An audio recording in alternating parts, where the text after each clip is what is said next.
Saints fans, look at them. Looking stupid. Look at that. Looking stupid. Just dumb. Look how bad she looks. Them stupid looking jerseys. Ugly. Look at that.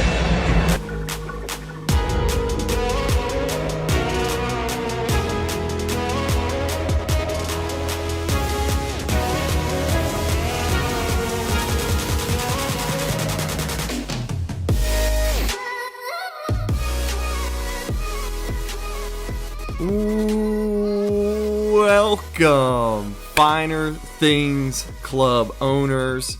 We have officially wrapped up the week 1 of the NFL 2022 season, and can't wait to talk about it. Can't wait to do this first recap of the new season. Pumped, stoked. We have real games, real fantasy matchups to discuss, real awards to give out, and some things to talk about. So I hope everyone is doing well. And to refresh your memory, the first thing we will do is go into our rundown. So take it away. Do you have a rundown that I could take a look at just so I know what type of rundown you're looking for? Just keep it simple. Keeping it simple, that's what I'm doing. But I am working hard on this one, real hard. You're working hard on this? No, not too hard, not harder than I should. Right. I mean, why work harder than you should? No, Let's start with our Thursday night game. That is the number 10 Big Boobs at number 7 Uncle Creepies for the Thursday night matchup.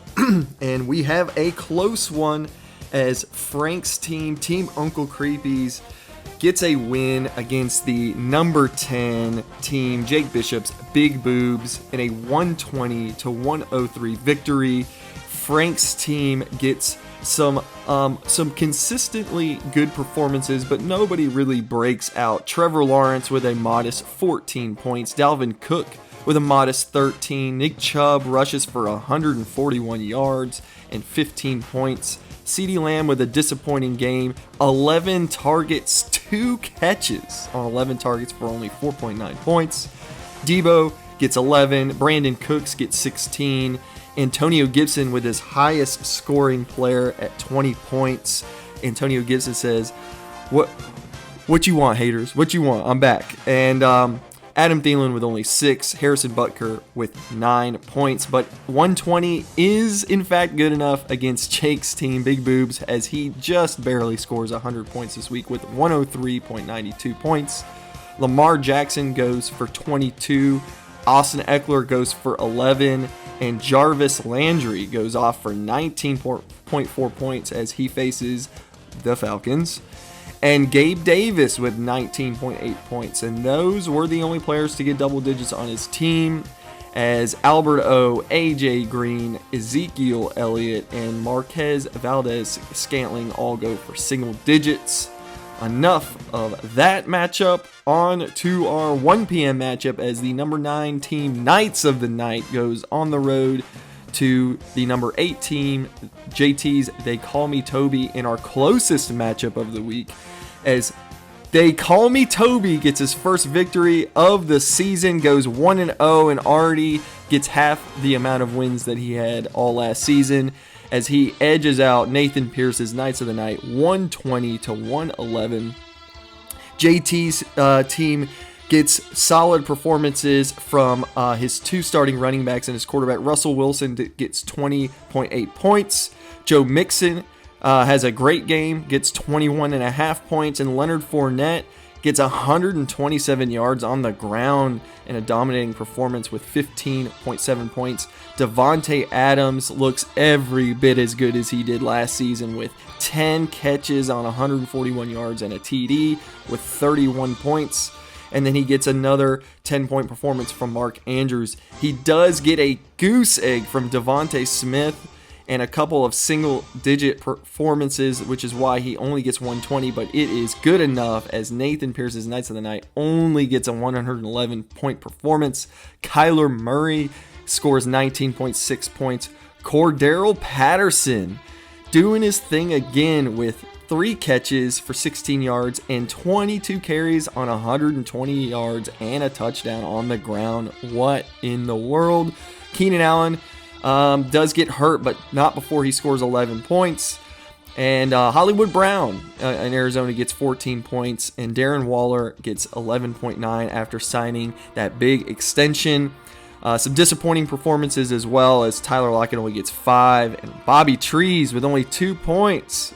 Oh no, and that may be why he gets the loss.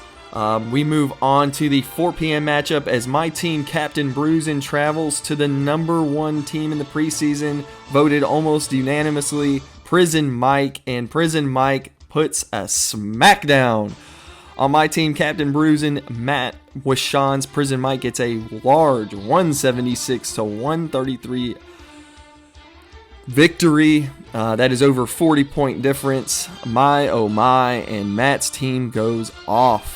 Josh Allen with a huge performance and a 34-point game against the Rams on Thursday night. Jonathan Taylor does his thing with 161 yards on the ground and a touchdown, gets him 27.5.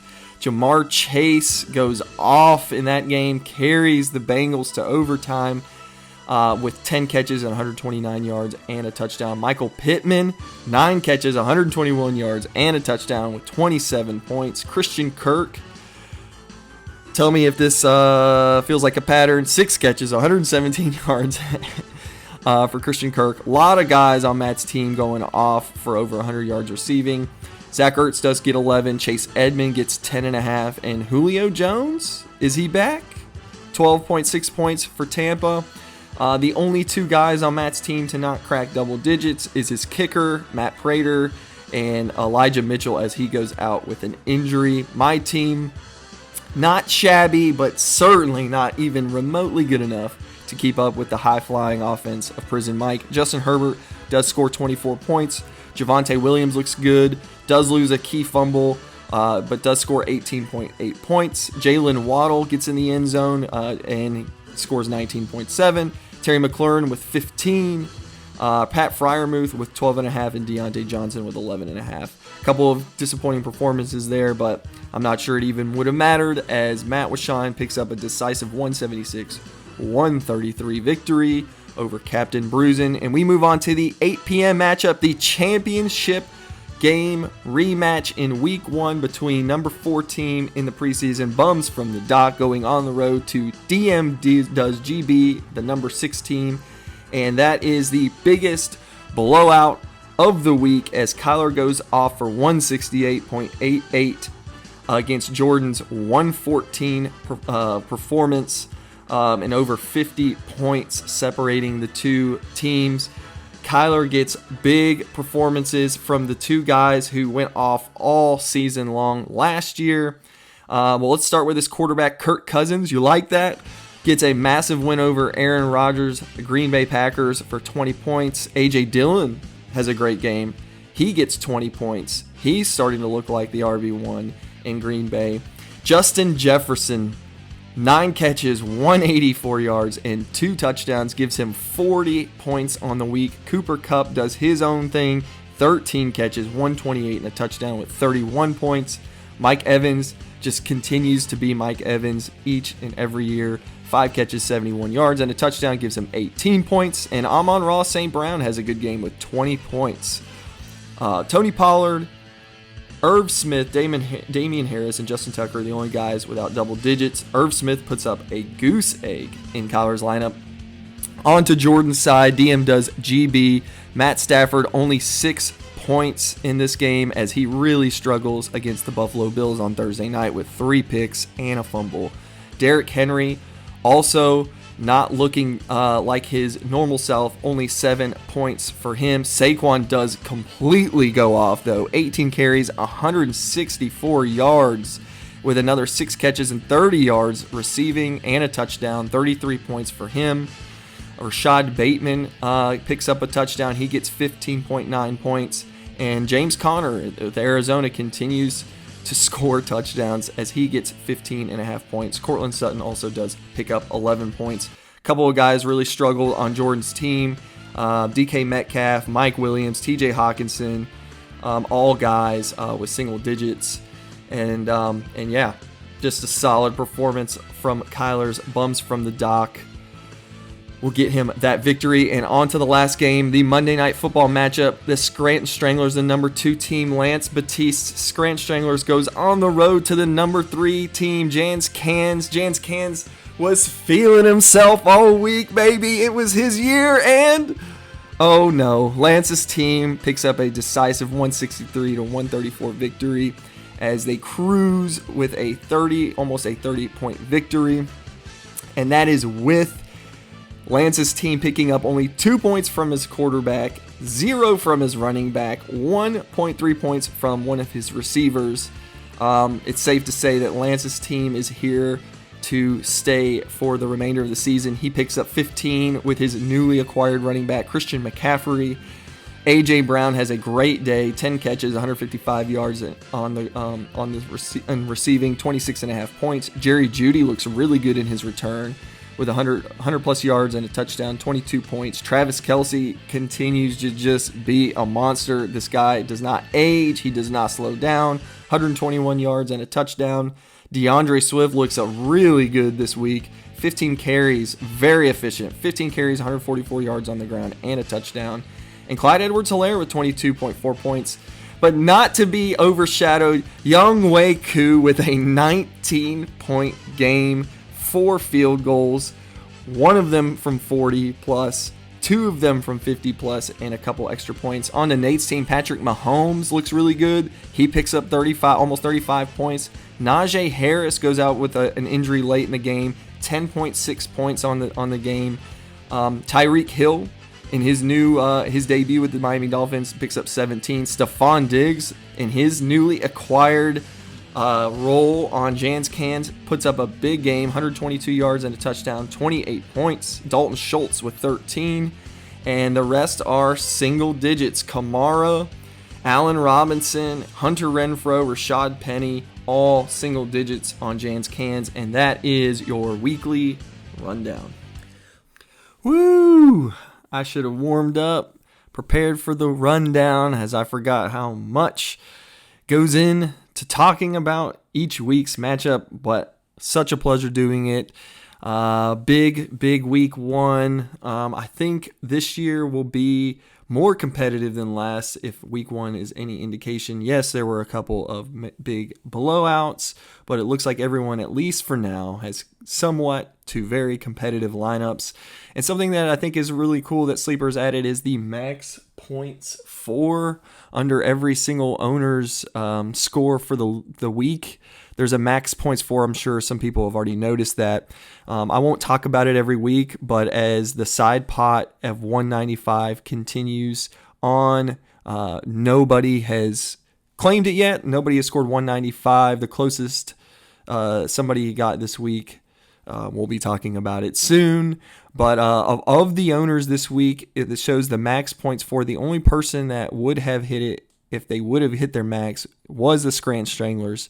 198.5 was the max points for of any team. Kyler's Bums from the Docks, a 0.5, a half a point short of the 195 of the max points for.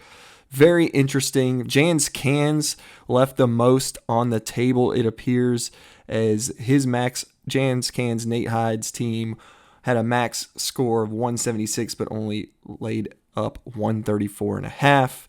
Very interesting. Something just to keep an eye on. Again, I won't talk about it every single week, but it is worth talking about. And happy to be doing rundowns, man. And so with that said, let's talk about who's ruining the program. There's Paul Johnson right there. Ruined our program, and that's all right. He's still here.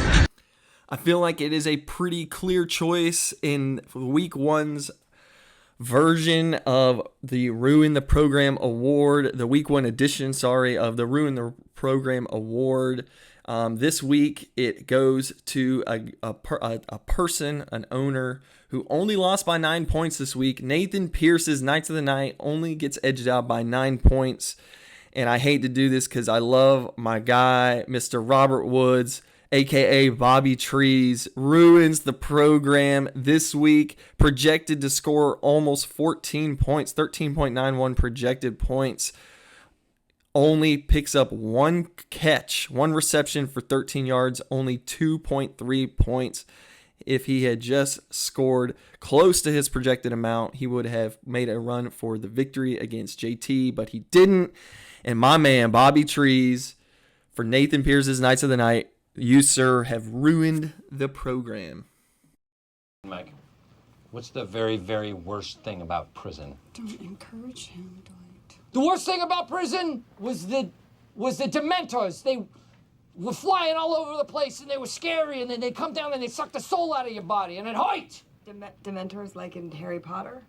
No, not Harry Potter. There are no movies in prison. This is my point. You guys got it soft and cushy. This place is freaking awesome. The people are awesome. Your boss is nice. Everybody seems to get along. People are tolerant. People who have jumped to conclusions can redeem themselves.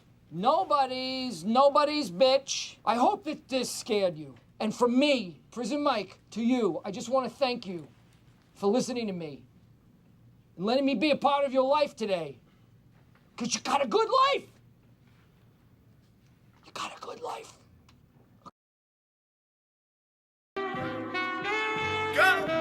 Nothing can stop me. I'm all the way up. All the way up. I'm all the way up. I'm all the way up. Nothing can stop me. I'm all the way up. All right, all the way up.